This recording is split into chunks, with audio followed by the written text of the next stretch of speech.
من المسجد الحرام إلى المسجد الأقصى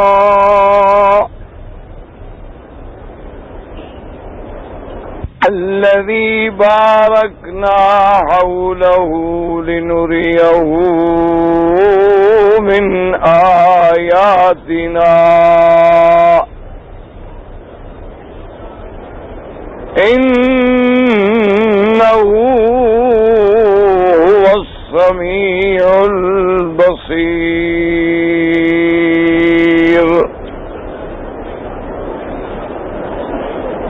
قال النبي صلى الله عليه وسلم أنا محمد وأنا أحمد وأنا الماهي الذي يمحو الله به الكفر وأنا الحاشر الذي يحشر الناس على قدمي وأنا العاقب الذي ليس بعده نبي صلى الله عليه وسلم. صدق الله العلي العظيم صدق رسوله الكريم ونحن على ذلك لمن الشاهدين ومن الشاكرين والحمد لله رب العالمين. رب اشرح لي صدري ويسر لي أمري واحلل عقدة من لساني يفقهوا قولي. سبحانك لا علم لنا إلا ما علمتنا إنك أنت العليم الحكيم. برادران اسلام، واجب الاحترام بزرگوں، دوستوں اور بھائیوں، اللہ تبارک و تعالی کے کلام مقدس میں سے ایک آیت مبارکہ اور آقا انعامدار حبیب کے مصطفیٰ صلی اللہ علیہ وعلا آلہ واصحابہ وسلم تسلیما کثیرا کثیرا کے فرامین مبارکہ میں سے ایک حدیث تلاوت کی ہے. دعا فرمائیں کہ اللہ تبارک و تعالی اس عاجز کو بحلال صحت عافیت کاملہ دائمہ اور حق بات بیان کرنے کی توفیق عطا فرمائیں. اللہ تبارک و تعالی ہم سب کو حق پر چلنے کی توفیق عطا فرمائیں اور پروردگار عالم تمام آنے والوں کی حاضری منظور و مقبول فرمائیں.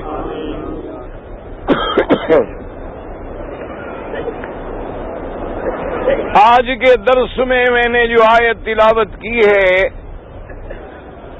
اس کا تعلق جو ہے میرے آقا سرکار دو عالم صلی اللہ علیہ وسلم کے اسراء سے ہے اور اس کے بعد معراج ہے. سب سے پہلے اپنے دماغوں میں یہ بات رکھ لیں کہ اللہ تبارک و تعالی نے جتنے پیغمبر بھیجے، نبی بھیجے، رسول بھیجے، ان سب پر ہمارا ایمان ہے.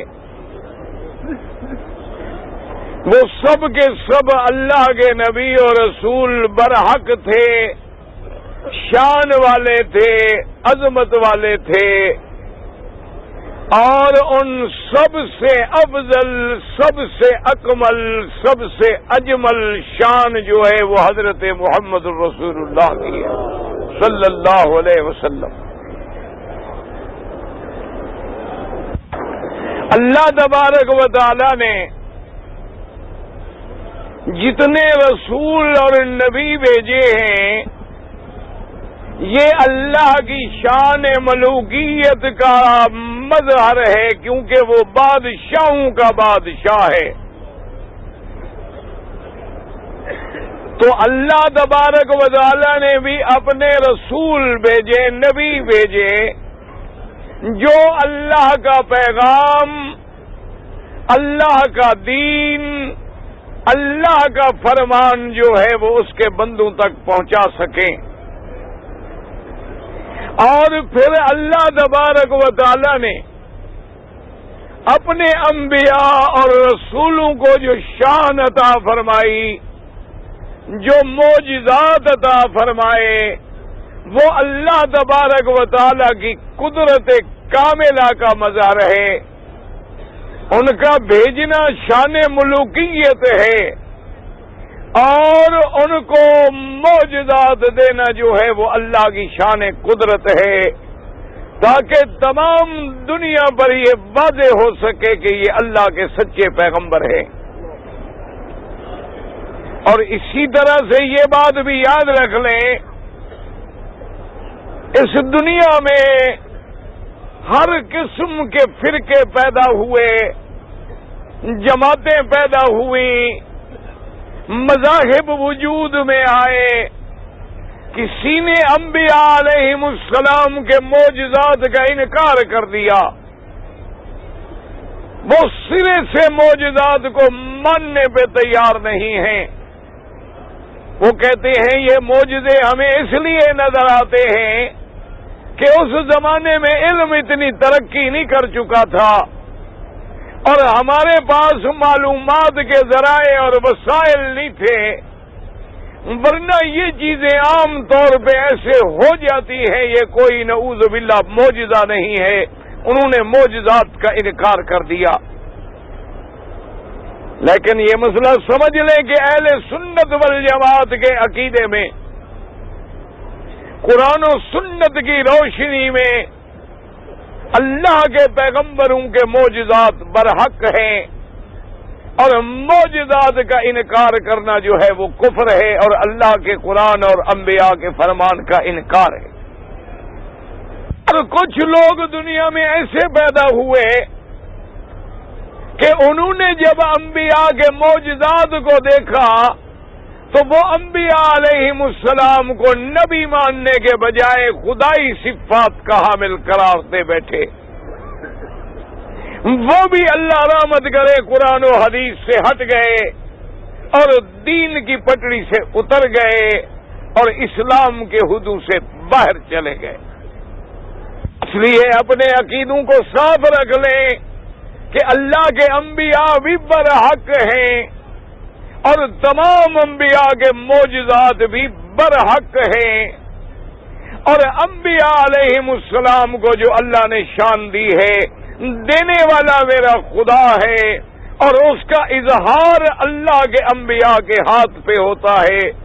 انبیاء علیہم السلام کے اپنے ہاتھ میں معجزات نہیں ہوتے، اور نہ وہ جب چاہے معجزہ دکھاتے ہیں، بلکہ اللہ جب چاہے اپنے انبیاء کی صداقت و حقانیت کو واضح کرنے کے لیے انہیں معجزات عطا فرماتے ہیں۔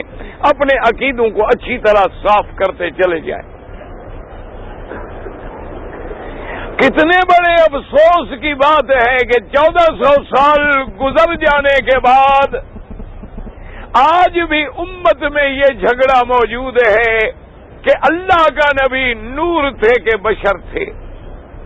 یعنی 1400 سال گزر گئے، حضور کا دین کامل مکمل ہو گیا، کروڑوں نہیں اربوں میں لوگ مسلمان ہو گئے، لیکن آج بھی یہ بحثیں موجود ہیں دنیا میں کہ کیا اللہ کے پیغمبر نور ہیں یا بشر ہیں۔ خدا کے بندو، اللہ تبارک و تعالی سے ہدایت کی دعا مانگیں کہ اگر خدا نہ کرے آج کوئی کافر، کوئی انگریز، کوئی ہندو، کوئی سکھ ہمیں یہ چیلنج کرے کہ بھئی آپ کی امت تو ابھی یہ فیصلہ بھی نہیں کر سکی کہ نبی نور تھا کہ بشر تھا، ہم کس نبی کا کلمہ پڑھیں تو ہم کیا جواب دیں گے؟ اس لیے ہمیشہ بات یاد رکھیں اور اپنے بھی آرام سے بیٹھ جائیں، ایک درود شریف پڑھیں، اللہ کی رحمت ہو۔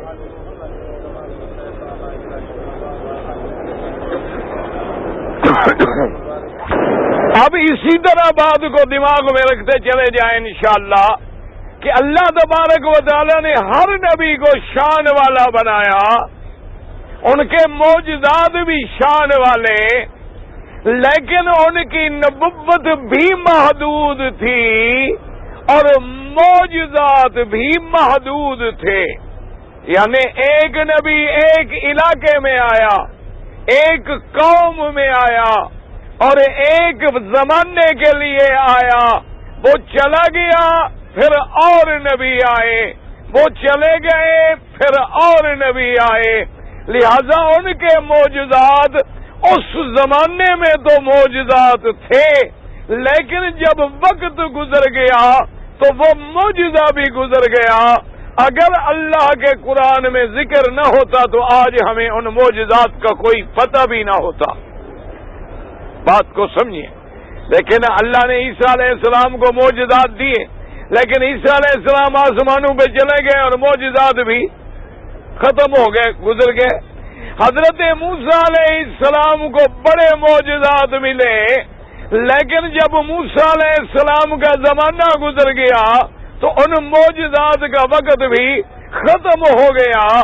لیکن یہ شان صرف آمنہ کے لال کو ملی ہے کہ آپ کی نبوت بھی قیامت تک، آپ کی رسالت بھی قیامت تک، آپ کے معجزات بھی قیامت تک زندہ ہیں۔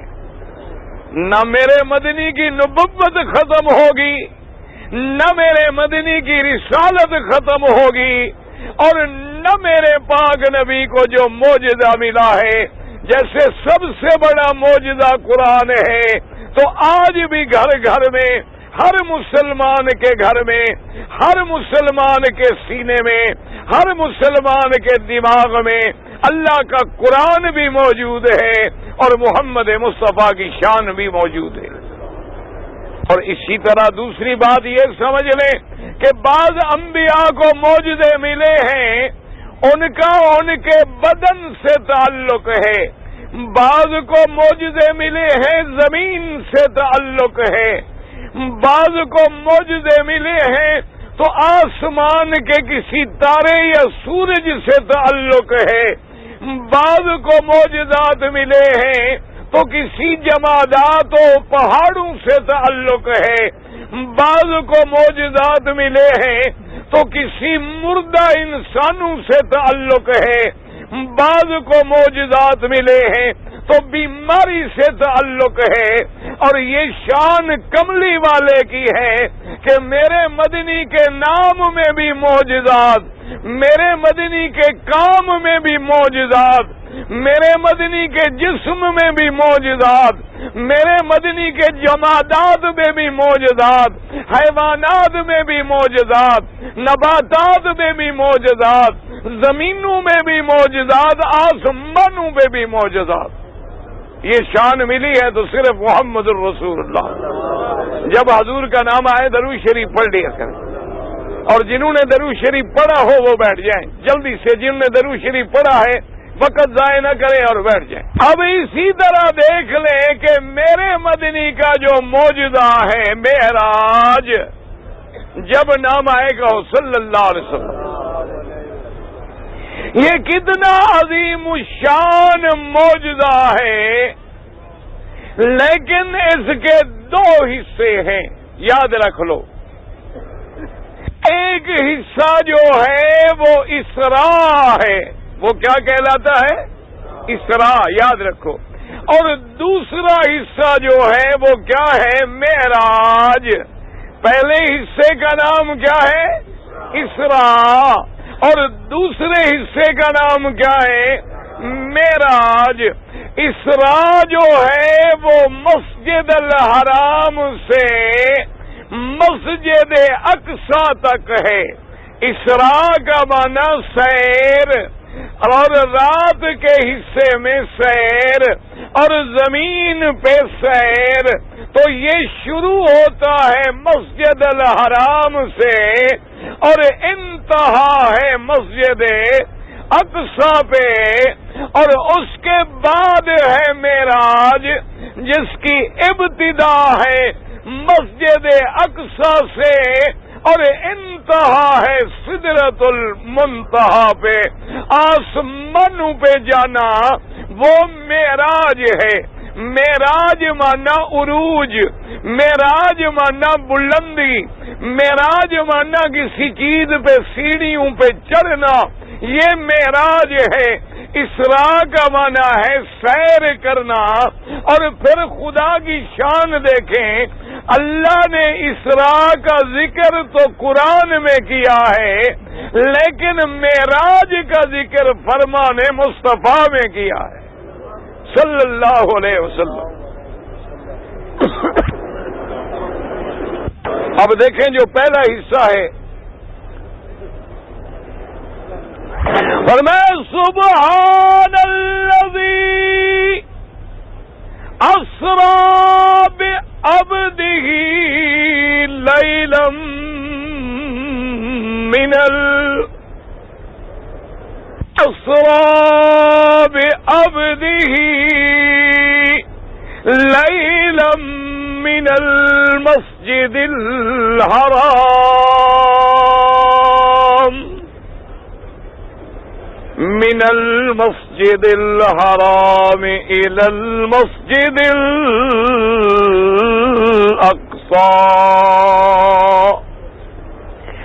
الذي باركنا حوله لنريه من آياتنا۔ اللہ فرماتے ہیں سبحانہ، کیا مانا پاک ہے وہ ذات۔ نماز پڑھتے ہو تو سبحانک اللہم وبحمدک، رکوع کرتے ہو تو سبحان ربی العظیم، سجدے میں جاتے ہو تو سبحان ربی الاعلی۔ اور فرشتوں کی تسبیح کیا ہے؟ سبوح قدوس ربنا ورب الملائکۃ والروح۔ فرمایا کس چیز سے پاک ہے؟ اللہ نے فرمایا وہ عجز سے پاک ہے، وہ ضعف سے پاک ہے، وہ کمزوری سے پاک ہے، وہ ہر صفت نقصان سے پاک ہے۔ وجہ کیا ہے کہ پہلے میرے اللہ کی تسبیح بیان کرو۔ یہاں سمجھا دیا کہ میرے بندو پہلے میرا حق ہے، حالانکہ مدنی کے اسراء کا ذکر ہے، لیکن فرمایا پہلے میری پاکی بیان کر، پہلے میری تسبیح کر، پہلے میری تقدیس بیان کر، پہلے میری قدرت کاملہ کا اقرار کر۔ کوئی بندہ یہ کہے کہ مدنی پاک نے ایک رات میں یہ صبر کیسے کیا، آسمانوں پہ کیسے گئے؟ اللہ نے فرمایا تو مسلمان ہے، پہلے اقرار کر کے میرا اللہ تو ہر کمزوری سے پاک ہے، وہ جو چاہے کر دے، وہ اونچا کرنے پہ آئے تو میرے مدنی کو آسمانوں پہ بلند کر دے، وہ حفاظت کرنے پہ آئے قریش مکہ کی ساری قوت کو توڑ ڈالے، وہ چاہے تو یتیم مکہ کو مکے کا بادشاہ بنا دے، وہ چاہے تو اکیلے جانے والا مدنی ہجرت کرے تو صرف صدیق، لیکن حج پہ آئے تو لاکھوں رفیق۔ کیوں؟ وہ پاک ہے، کوئی اس کی قدرت پہ اعتراض نہیں کر سکتا۔ سبحان الذی اسری بعبدہ لیلا من المسجد الحرام۔ اب غور کرے، علماء میں اختلاف ہے، بعض علماء فرماتے ہیں کہ اسراء بھی حق ہے، معراج بھی حق ہے، لیکن یہ خواب کی بات ہے، یہ روحانی بات ہے۔ اللہ نے روحانی طور پہ معراج کرایا ہے۔ میرے مدنی کو روحانی بلندی ملی ہے، معنوی بلندی ملی ہے۔ اور بعض علماء فرماتی ہیں کہ نانا، اللہ نے اپنے نبی کو اس کے جسد کے ساتھ، روح اور جسد کے ساتھ خواب کوئی نہیں ہے، بلکہ جاگتے ہوئے میرے مدنی کو اسراء بھی ہوا، معراج بھی ہوا۔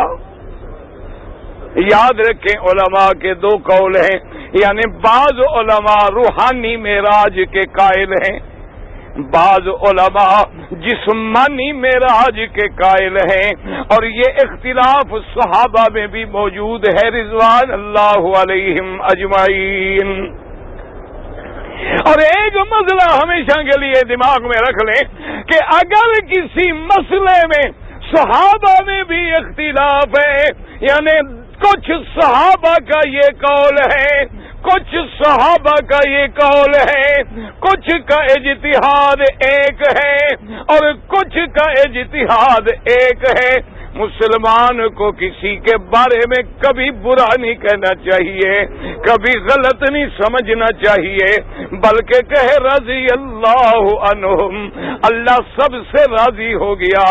اپنی سمجھ میں اختلاف ہو سکتا ہے، اجتہاد میں اختلاف ہو سکتا ہے، لیکن دونوں سچے بھی تھے، صادق بھی تھے، عادل بھی تھے، ان کی صداقت میں، عدالت میں کوئی نقص نہیں آتا۔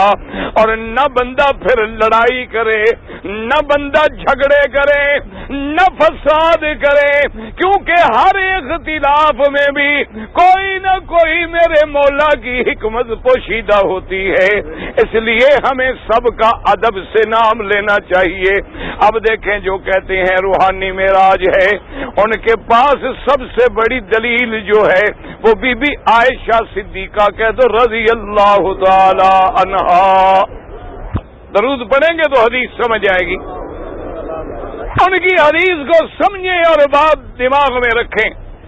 بی بی عائشہ کی حدیث مبارک ہے، وہ کہتی ہے کہ جو لوگ کہتے ہیں کہ حضور خود اوپر آسمانوں پہ گئے تھے، یہ بات ٹھیک نہیں ہے۔ میں نے تو ایک منٹ کے لیے بھی اپنے بسترے سے مدنی پاک کو غیر موجود نہیں پایا، تو جب میرا مدنی میرے بسترے پہ موجود تھا تو آسمانوں پہ کیسے گئے؟ یہ حدیث مبارک کی روایت کرنے والی کون ہے؟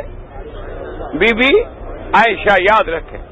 اسی طرح دوسری دلیل جو ہے علماء کے پاس، وہ امیر معاویہ کہہ دو رضی اللہ عنہ۔ یاد رکھو مسلمانوں، جیسے حضرت علی شان والا، اسی طرح معاویہ بھی شان والا۔ حضرت علی داماد نبی ہے اور سیدنا معاویہ حضور کے سالہ ہیں، ان کی بہن ام حبیبہ زوجہ ہے محمد مصطفیٰ کی۔ سیدنا علی جیسے شیر خدا ہیں، اللہ نے ان کو قضا کا علم دیا ہے، اللہ نے اور اللہ کے پاک نبی نے حضرت معاویہ کے لیے بھی دعا فرمائی ہے، اور سیدنا معاویہ بھی کاتب الوحی ہے، جس نے اللہ کا وحی لکھا ہے، اور مدنی پاک نے ان کے لیے دعائیں کی ہیں۔ اس لیے دل میں کبھی بھی کسی بھی صحابی کے بارے میں ایک منٹ کے لیے بھی دل میں برا خیال نہ لے آنا، ورنہ یاد رکھیں صحابہ کو برا کہنے والا خود برباد ہو جائے گا، صحابہ کا تو کوئی نقصان نہیں ہوگا۔ اس لیے دعا کریں اللہ ہمیں صحابہ کا بھی غلام بنائے اور اہل بیت رسول کا بھی غلام بنائے، اور جن لوگوں کے دلوں میں شبہات ہیں اللہ ان کی ہدایت کے فیصلے فرمائے، اللہ انہیں سمجھ دے، اللہ انہیں عقل دے۔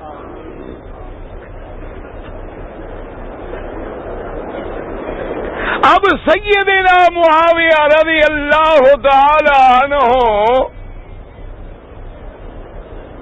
آپ بھی فرماتے ہیں کہ حضور کو جو معراج ہوا ہے وہ روحانی معراج ہے، یعنی وہ خواب ہے کہ میرے مدینہ آسمانوں پہ تشریف لے گئے، جنت کی سیر فرمائی، انبیاء سے ملاقات فرمائی، وہ کہتے ہیں یہ خواب ہے۔ تو ایک بی بی عائشہ کی روایت ہے اور ایک سیدنا معاویہ کی روایت ہے رضی اللہ تعالی عنہم۔ اچھا، باقی صحابہ بڑے بڑے جلیل القدر صحابہ، ابن عباس رضی اللہ تعالی عنہ، سیدنا ابی بکر صدیق رضی اللہ تعالی عنہ، اور بڑے بڑے اجلہ صحابہ جو فقہا بھی ہیں، علماء بھی ہیں، قرآن و حدیث کے ماہر بھی ہیں، وہ کہتے ہیں نا مدنی کا معراج جسمانی ہے کہ حضور اپنے جسد مبارک کے ساتھ جاگتے ہوئے بالکل بغیر کسی نیند کے اسراء بھی ہوا ہے، معراج بھی ہوا ہے۔ تو اب صحابہ میں دو جماعتیں ہیں، ایک جماعت کہتی ہے خواب ہے اور ایک جماعت کہتی ہے خواب نہیں بلکہ حقیقت ہے۔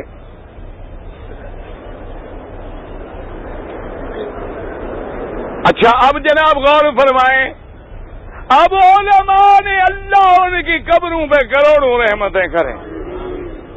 یاد رکھو، محدثین جنہوں نے میرے مدنی کی حدیثوں کا ذخیرہ جمع کیا ہے، اللہ ان کی قبروں پہ کروڑوں رحمتیں فرمائے۔ فقہا جنہوں نے ان حدیثوں سے مسئلے نکالے ہیں، موتی نکال کے امت کے سامنے رکھے ہیں، اللہ ان کی قبروں پہ بھی کروڑوں رحمتیں فرمائے۔ اب دیکھیں، علماء کہتے ہیں کہ دونوں جماعتیں صحابہ کی سچی، دونوں جماعتیں صحابہ کی کیا ہیں؟ سچی ہیں۔ وہ کہتے ہیں کہ بی بی عائشہ بھی سچی ہے، معاویہ بھی سچے ہیں، ابن عباس بھی سچے ہیں، سب نے سچ کہا ہے۔ وجہ کیا ہے؟ انہوں نے کہا معراج ہوا ہے مکے میں۔ حضور کو معراج کہاں ہوا؟ معراج کہاں سے ہوا ہے؟ مکے میں۔ اسراء کہاں سے ہوا ہے؟ مکے میں۔ اور بی بی عائشہ کی شادی کب ہوئی؟ سمجھے مسئلہ؟ بی بی عائشہ کی شادی ہوئی مدینے میں، بی بی عائشہ کی شادی ہوئی ہجرت کے بعد مدینے میں، تو حضور عائشہ کے بستر پہ تو تب ہوں گے جب شادی ہوگی۔ یہ معراج تو بی بی کی شادی سے بھی پہلے ہے، لہذا معراج بھی سچا ہے۔ اور بی بی عائشہ جس کی بات کر رہی ہے وہ اللہ نے اپنے نبی کو خواب میں اور معراج کرایا ہوگا، جس کا تعلق مدینے سے ہے، ورنہ بی بی عائشہ تو اس وقت حضور کی نہ بیوی ہے نہ حضور کے گھر میں ہے، اسے اس بات کا کیسے پتہ لگ سکتا ہے؟ لہذا بی بی عائشہ بھی سچی ہے۔ اور حضرت معاویہ اسلام لائے جب مکہ فتح ہو گیا اور معراج ہوا، ابھی حضور ہجرت بھی نہیں کر گئے، تو حضرت معاویہ بھی کسی اور خواب کی بات کر رہے ہیں، ورنہ حق یہ ہے، راجح قول یہ ہے کہ میرے مدنی کا اسراء بھی جسمانی ہے، جاگنے میں ہے، اور آپ کا معراج بھی جسمانی ہے، جاگنے میں ہے۔ یہ خواب نہیں ہے بلکہ حقیقت واقعہ ہے۔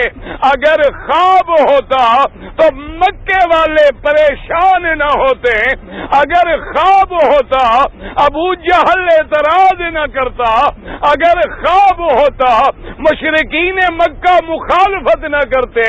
خواب تو کوئی بھی دیکھ سکتا ہے، خواب تو ایک حاجی بھی دیکھ لیتا ہے کہ میں مکے میں طواف کر رہا ہوں، میں مدینے میں سلام پڑھ رہا ہوں، میں عرفات میں لبیک پڑھ رہا ہوں۔ اللہ کے نبیوں کی تو شان بڑی بلند ہے، لیکن کافروں کو جو اعتراض تھا وہ یہ تھا کہ ایک رات میں میرا مدنی مکے سے بیت المقدس کیسے پہنچا، آسمانوں پہ کیسے گیا؟ اعتراض تو تب ہو جب معراج جسمانی ہو، اگر خواب ہے تو خواب میں تو کوئی مسئلہ ہی نہیں۔ سمجھ آ رہی ہے بات کہ نہیں آ رہی؟ تو حضور کا معراج کیا ہے؟ جسمانی ہے، کہہ دو صلی اللہ علیہ وسلم۔ اب جناب معراج کہاں سے ہوا؟ سمجھے مسئلہ؟ ابتدائے سفر کہاں سے ہوا؟ اسراء کہاں سے ہوا؟ اس میں بھی روایات جو ہیں وہ مختلف ہیں۔ بعض روایتوں میں ہے کہ بی بی ام ہانی کے گھر سے ہوا ہے، بی بی ام ہانی کے گھر سے ہوا ہے، اور ایک روایت میں ہے کہ حتیم سے ہوا ہے۔ یہ جو کعبے کے ساتھ دیوار ہے، میزاب رحمت کے سامنے جو چھوٹا سا ٹکڑا ہے، یہ حتیم ہے کہ یہاں میرے مدنی سو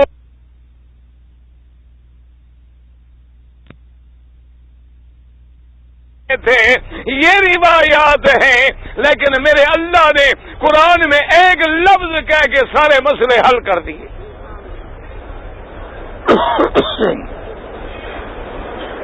اب دیکھیں خدا کا جب قرآن آ جائے تو باقی کوئی بات رہ گئی؟ ایک مسئلہ یاد رکھا کرو، جہاں قرآن آ جائے، فرمان محمد مدنی آ جائے، صحیح حدیث مل جائے، جھگڑے ختم۔ اور ساتھ ساتھ یہ مسئلہ بھی سمجھا کریں، بعض لوگ کہتے ہیں نا جی کہ امام ابو حنیفہ رحمۃ اللہ علیہ یہ کہتے ہیں، امام شافعی یہ کہتے ہیں، امام مالک یہ کہتے ہیں، امام احمد ابن حنبل یہ کہتے ہیں۔ کہہ دو رحمت اللہ علیہم، اللہ سب پہ کروڑوں رحمتیں کرے۔ سمجھ لو مسئلہ، جو مسئلہ منصوص ہے قرآن میں اس میں کبھی اختلاف نہیں ہوا، اور جو مسئلہ حدیث میں منصوص موجود ہے اس میں بھی کبھی اختلاف نہیں ہوا ہے۔ اختلاف کہاں ہوتا ہے؟ جہاں دو حدیثیں مل گئیں۔ اختلاف کہاں ہوتا ہے؟ جہاں مسئلہ حدیث میں نہیں ملا اور اللہ کے بندوں نے اجتہاد کر کے قرآن و سنت کی روشنی میں دین کو سمجھنے کی کوشش کی ہے۔ اللہ نے ہر کسی کو سمجھ اپنی دی، اپنی اپنی سمجھ کے مطابق اجتہاد کیا، لیکن سب کا مقصد کیا تھا کہ اللہ کے نبی کی امت جو ہے وہ قرآن و سنت سے باہر نہ نکل جائے۔ اس لیے تمام ائمہ بھی برحق ہیں، ان کے اجتہاد بھی برحق ہیں، اور اللہ کے ہاں وہ معجور ہیں، اور ہر بندے کا کام ہے کہ ان کے نام پہ رحمت اللہ علیہ کہے۔ وہ بے انتہا بدبختی ہے اگر کوئی ائمہ کو برا کہے یا صحابہ کو برا کہے۔ اللہ سے دعا کیا کریں اللہ ہدایت کے فیصلے کریں۔ اب دیکھیں جی اللہ نے کیا فیصلہ کر دیا۔ سبحان الذی اسری بعبدہ،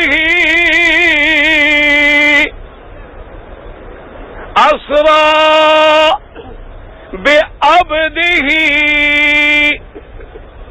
یہاں مسئلہ میرے اللہ نے خود قرآن میں فیصلہ کر دیا کہ معراج جسمانی، کیونکہ یاد رکھو لفظ عبد کا اطلاق اکیلے روح پہ کہیں بھی قرآن میں نہیں ہوا۔ جہاں بھی عبد کا اطلاق ہوا ہے وہاں روح اور جسم دونوں مراد ہیں۔ اب دیکھیں جی کہ حضرت عیسیٰ علیہ السلام کے بارے میں جب قوم نے تہمت لگائی، بی بی مریم کی عزت پہ حملہ کیا، بی بی مریم چپ کر کے اللہ کے حکم پہ بیٹھی ہیں اور چپ کر کے اشارہ کر دیا اپنے اس بچے کی طرف جو 1 دن 2 دن کا بچہ ہے، ابھی جھولے میں کپڑے بندھا ہوا ہے، جھولا جھول رہے ہیں، بی بی نے اشارہ کر دیا۔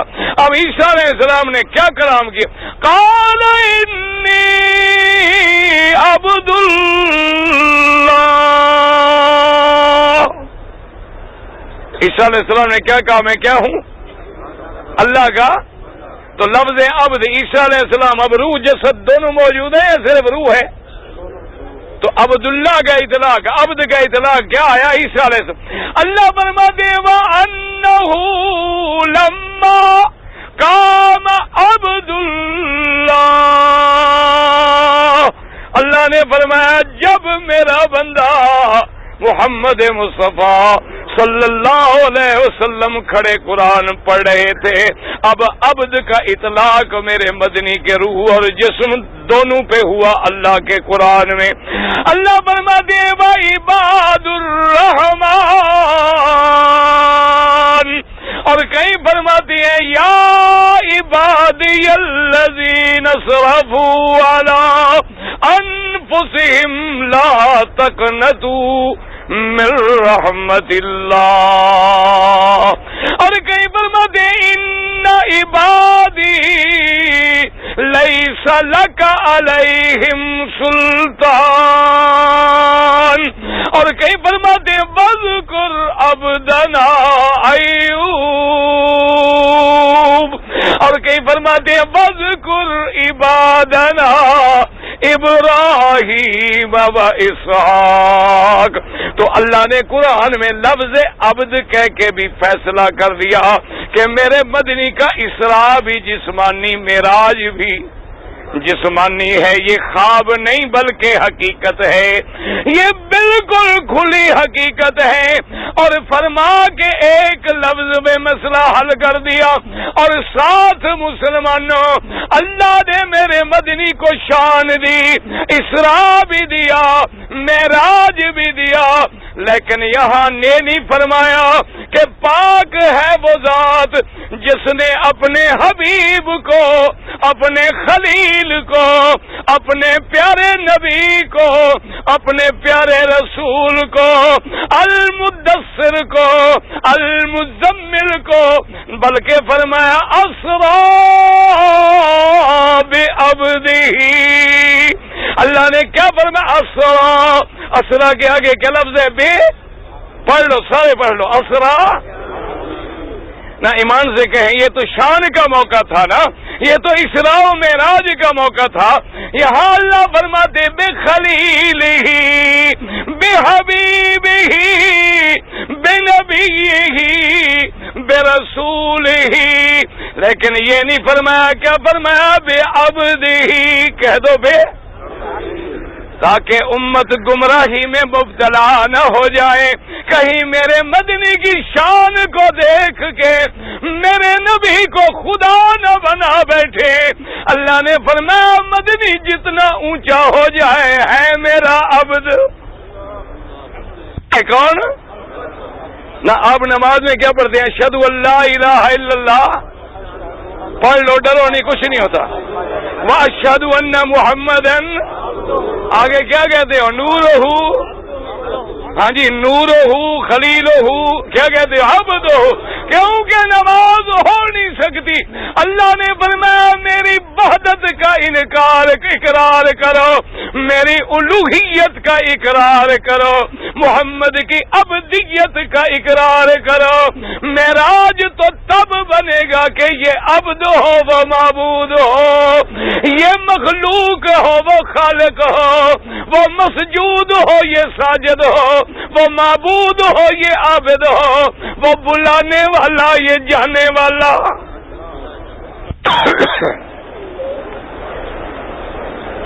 اور دل سے محبت کے ساتھ ایک دفعہ درود پڑھیں تو میں عرض کروں، ایک بات اللہ کے کعبے میں پلے میں بھی باندھ لیں کہ الحمدللہ حضور کے معراج کے قائل بھی علماء حق ہیں اور علماء توحید ہیں، جو اللہ کے نبی کو نور مانتے ہیں یا خدا مانتے ہیں یا خدائی بیس کہتے ہیں اندر خدا ہے اور لباس مصطفیٰ کا ہے، یا جو عقیدہ رکھتے ہیں مدینے میں مصطفیٰ ہے اور عرش پہ خدا ہے، وہ معراج کے منکر ہیں۔ معراج کے قائل صرف وہ ہیں جو اللہ کو اللہ مانتے ہیں، محمد کو رسول اللہ مانتے ہیں۔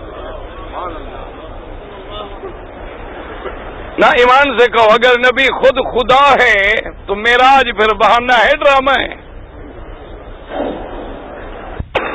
سمجھیں خدا کے لیے میرے بعض لوگوں کے بھائیوں نے کتابوں میں لکھا ہے کہ جب حضور اوپر گئے جبریل رک گیا اور اوپر گئے اور اوپر گئے اور اوپر گئے، حضور عرش پہ چلے گئے، اور اس کے بعد جبریل نے جو دیکھا تو جبریل مسکرا پڑے، تو پھر اس کے بعد جبریل کہنے لگے کہ واہ واہ مولا، اوپر بھی آپ ہیں اور نیچے بھی آپ ہیں، بس مجھے تو درمیان میں پریشان کر رکھا ہے۔ اور جو نبی کو خدا مانے، خدا بھی خود ہو، پھر معراج کس کو ہوا ہے؟ اور اگر نبی کو نور مانے، جبریل تو لاکھوں دفعہ اترا اور چڑھا ہے، پھر کمال کیا ہے؟ کمال تب ہے کہ محمد کو عبداللہ مانو، رسول اللہ مانو، آمنہ کا لال مانو، عبداللہ کا بیٹا مانو، عبد المطلب کا پوتا مانو، حسنین کا نانا مانو، فاطمہ زینب رقیہ ام کلثوم کا ابا مانو، عائشہ حفصہ کا شوہر مانو، بشر مانو، سید البشر مانو، اور پھر آسمانوں پہ جائے معراج تو تب بنتا ہے۔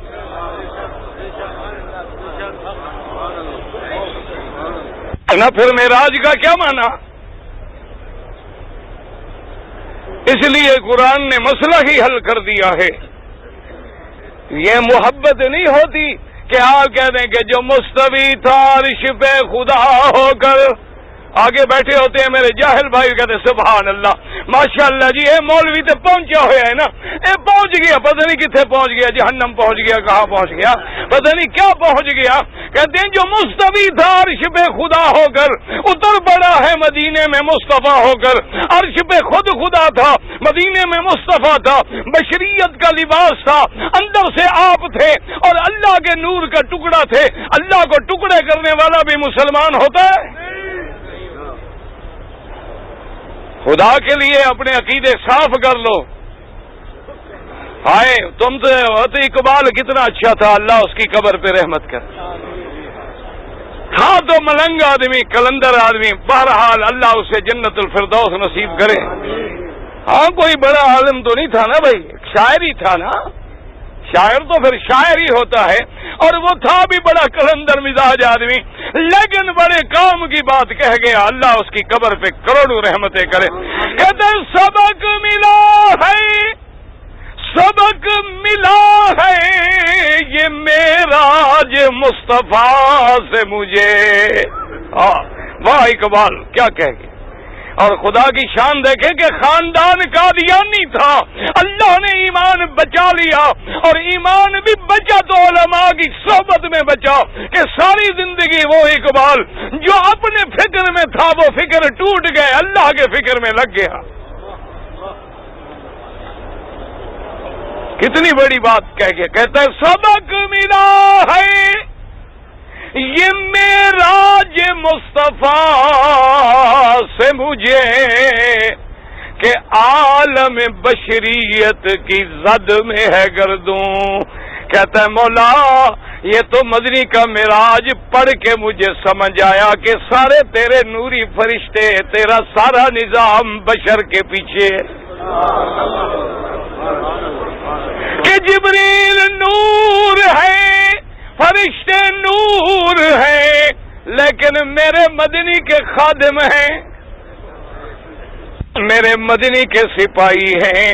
اللہ نے کیا مقام دیا ہے بشر کو، کتنا اونچا کر دیا ہے، اتنا اونچا کر دیا۔ یاد رکھو اگر نبی سرکار مدینہ اگر جن سے بشریت سے علیحدہ کر دو تو پھر انسانیت میں بچے گا کیا؟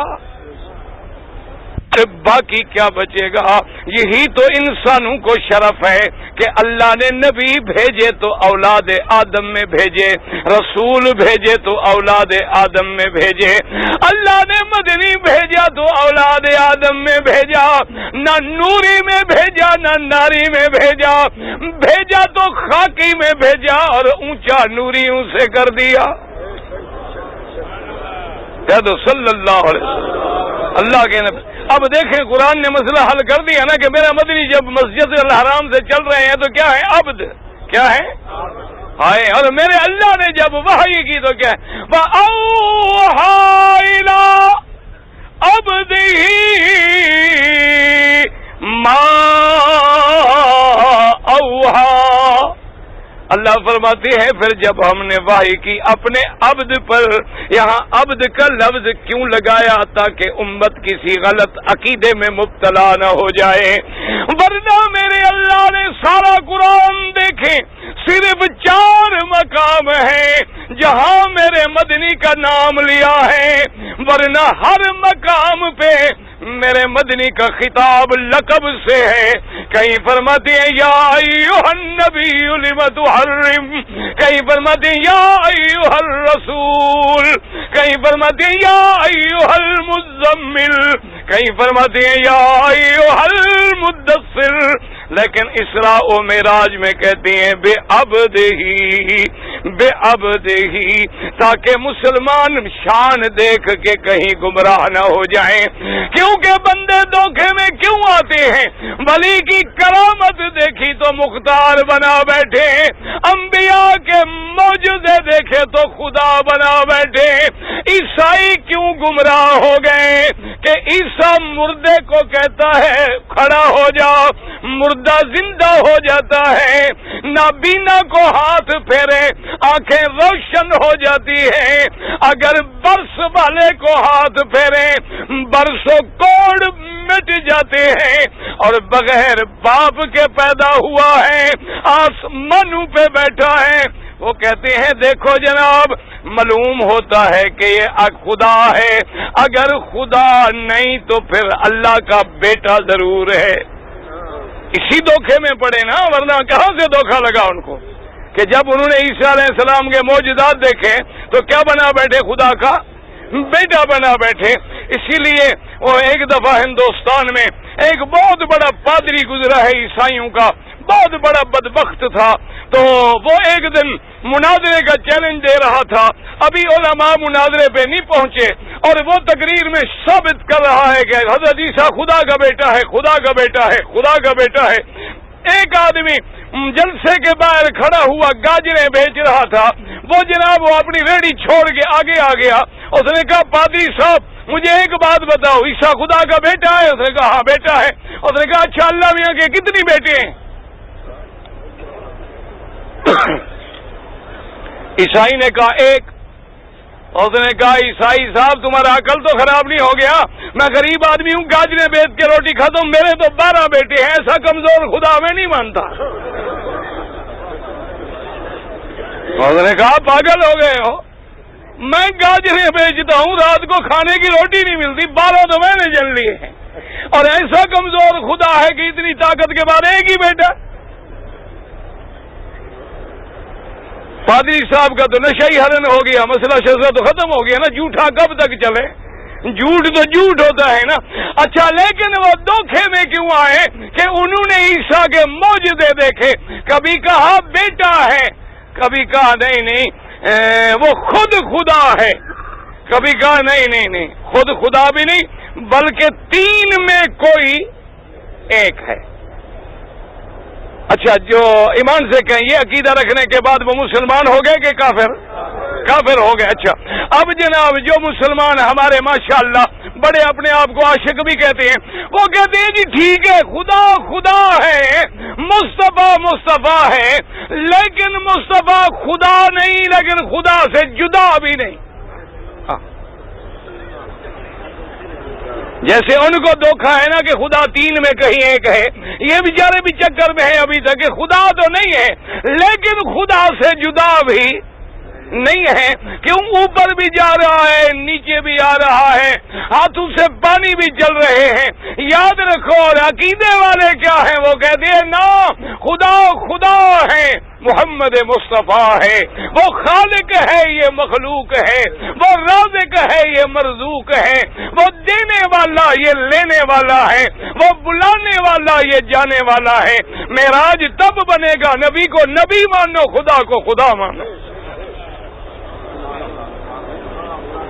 ورنہ معراج کیسے ہوگا؟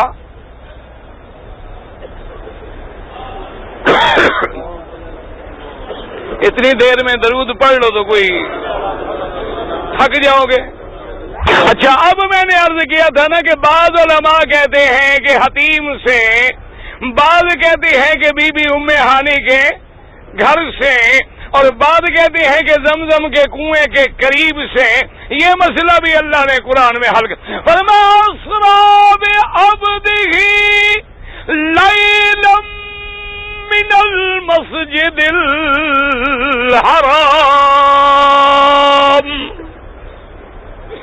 کہ میں نے سیر کرائی اپنے مدنی کو کہاں سے؟ اب بیبی ام ہانی کا گھر بھی مسجد الحرام، حتیم بھی مسجد الحرام، اور زمزم بھی مسجد الحرام۔ میرا مولا شان والے ہیں، ایک لفظ میں سارے جھگڑے ختم ہو گئے کہ جنہوں نے بی بی ام ہانی کا گھر کہا کوئی بات نہیں، حتیم کہا تو کوئی بات نہیں، اور زمزم کہا تو کوئی بات نہیں۔ پہلے نبی وہاں تھے، پھر یہاں آئے، پھر یہاں آئے، پھر یہاں سے بیت المقدس روانہ ہوئے، اور یہ ساری جگہیں جو ہیں چونکہ مسجد الحرام ہیں، اس لیے اب غور کریں، میرے مدنی نے تو کعبہ مانگا تھا کہ میرا اللہ مجھے بیت المقدس کے بجائے ابراہیم والا کعبہ دے دے، لیکن اللہ نے کیا کرم فرمایا؟ فرمایا فَوَلِّ وَجْهَكَ شَطْرَ الْمَسْجِدِ کہہ دو مسجد الحرام۔ اللہ نے یہ نہیں فرمایا کہ شطر الکعبہ، کہ میرا مدنی اپنا رخ کعبے کی طرف کر لیں، بلکہ فرمایا مسجد الحرام۔ وجہ کیا تھی کہ اگر کعبہ خدا کہہ دیتا تو ہمارا رخ اپنے ملکوں سے اگر کعبے سے ذرا تو نمازیں برباد ہو جاتی۔ اللہ نے فرمایا مدنی تیرا تو کعبے کو ڈھونڈنا مشکل نہیں ہے، لیکن قیامت تک تیری امت پریشان نہ ہو، میں پوری مسجد الحرام کو کعبہ بنا دوں گا کہ جہاں بھی رخ کر لیں گے میں نمازیں قبول کر لوں گا۔ اس لیے اب دیکھیں اندر کھڑے ہوں تو عین کعبہ ضروری ہے، لیکن باہر کھڑے ہوں تو پھر صرف جہت ضروری، کیونکہ سارا مکہ بھی مسجد الحرام، سارا حرم بھی مسجد الحرام، اور سارا کعبے کے ارد گرد بھی مسجد الحرام۔ یہاں اللہ نے اسراء میں بھی مسجد الحرام فرما کے ساری روایتوں کو جمع کر دیا کہ اسراء بعبدہ لیلا من المسجد الحرام۔ اور یاد رکھو اسراء، اسراء اس کا کیا معنی ہوتا ہے کہ اگر رات میں آدمی چلے تو اس کو اسراء کہتے ہیں، اگر دن میں سیر ہو تو اس کو اسراء نہیں کہا جاتا۔ جب لفظ اسرا تھا تو پھر لیلن کہنے کی کیا ضرورت تھی؟ اسرا سے تو خود سمجھ آ رہا ہے کہ میرے مدنی کا سفر رات میں تھا، لیکن اللہ فرماتے ہیں اسرا بعبدہ لیلن، آگے رات کی قید لگا دی اور لیلن پہ بھی تنوین لگا دی، معرفہ بھی نہیں کہا۔ اللہ علماء پہ کروڑوں رحمت نازل فرمائے، انہوں نے کہا وجہ یہ تھی کہ تنوین جو ہے وہ قلت کا فائدہ بھی دیتی ہے، اشارہ ہو گیا کہ میں نے اپنے پیارے حبیب، اپنے پیارے عبد، اپنے رسول، اپنے نبی سیدنا محمد مصطفیٰ ہم نے سیر کرائی رات میں، لیکن ساری رات نہیں لگی، لیلن رات کا بھی کچھ حصہ لگا کہ اسراء و معراج بھی ختم ہو کے مدنی مکے میں واپس آ گئے۔ اس لیے اللہ نے لفظ لیلن کہہ کے اور میرے مدنی کی عظمت میں اضافہ فرما دیا، فرمایا اسراء بعبدہ لیلا من المسجد الحرام۔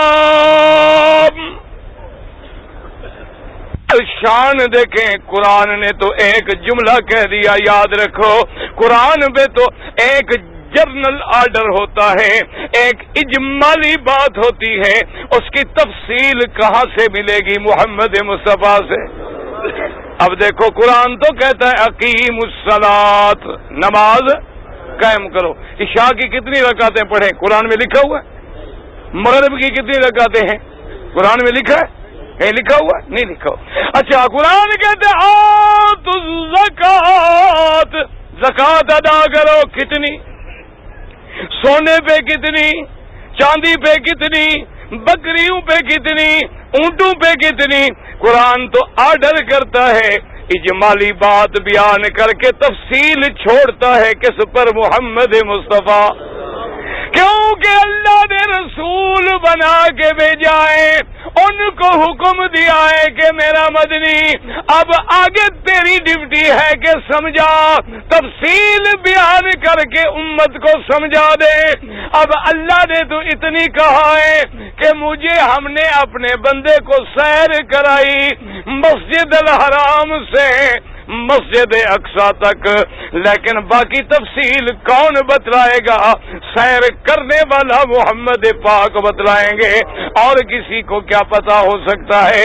حضور پاک حدیث میں آتا ہے کہ معراج کے جانے سے پہلے میرے مدنی کعبے میں لیٹے ہوئے ہیں کہ جبریل آئے، میکائیل آئے، فرشتے آئے، وجاب تستن من ذهب، ایک سونے کا بہت بڑا تھال تھا، وہ بھی جنت سے لائے، سارا سامان بھی جنت سے لائے، آ کے میرے مدنی کے سینے مبارک کو شق فرمایا۔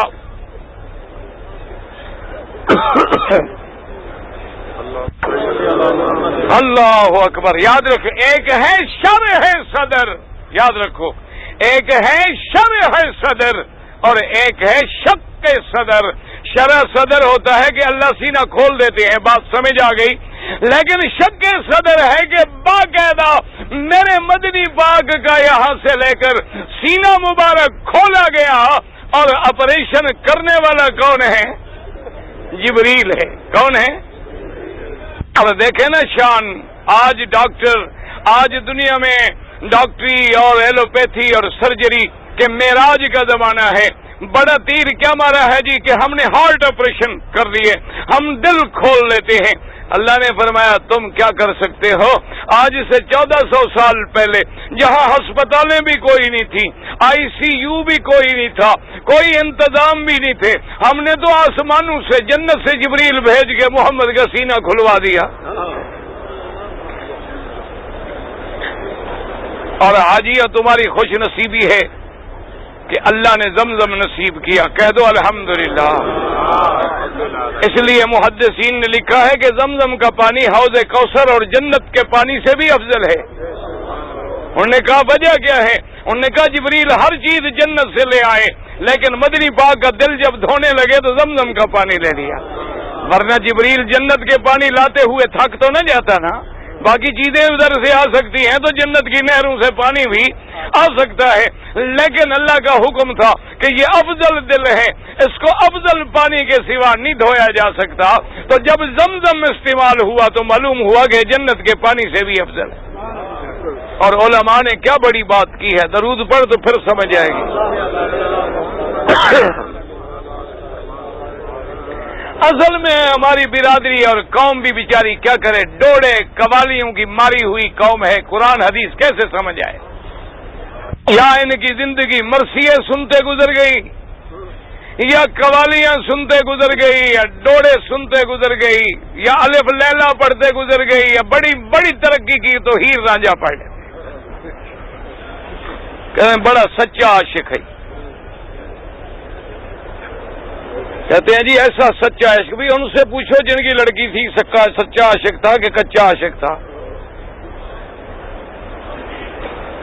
اللہ کے بندوں کوئی عقل کی بات کرو۔ اب دیکھیں بات کو سمجھیں علماء کی، اللہ قبروں پہ کروڑوں رحمتیں نازل فرمائے۔ انہوں نے کیا پیاری بات کی ہے، انہوں نے کہا مدنی کا دل افضل، میرا مدنی افضل، اور زمزم کا پانی افضل۔ اور دوسری بات کیا پیاری کہی، انہوں نے کہا جنت کا پانی ہوا پیدا حکم سے، جنت میں جتنے پانی ہیں وہ کیسے پیدا ہوئے؟ اللہ نے حکم دیا بس، کیوں؟ اللہ کے آگے تو بس حکم ہے نا، انما امرہ اذا اراد شیئا ان یقول له کن فیکون. جب اللہ کسی چیز کا ارادہ فرما لیں، حکم دیتے ہیں کہ ہو جا، پس ہو جاتی ہے. انہوں نے کہا وہاں تو صرف حکم ہے، یہاں حکم بھی ہے اور اسماعیل کے پاؤں بھی ہیں. پیغمبر کے پاؤں، حضرت اسماعیل زمین پہ پاؤں رگڑ رہے تھے، اور جبریل کا پر بھی ہے، حکم ربی بھی ہے، جبریل کا پر بھی ہے، اسماعیل کے پاؤں اور تڑپنا بھی ہے.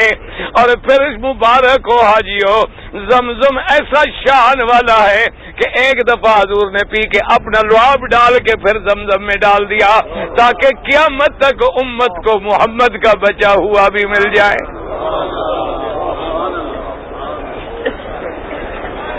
یہ شان ہر کسی کو نہیں ملتی حاجی، اور شکر کرو الحمدللہ.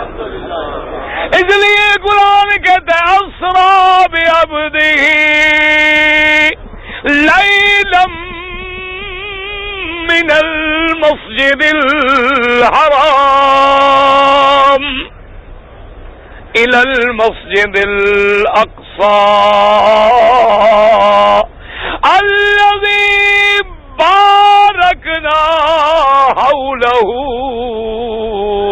لنريه من آياتنا.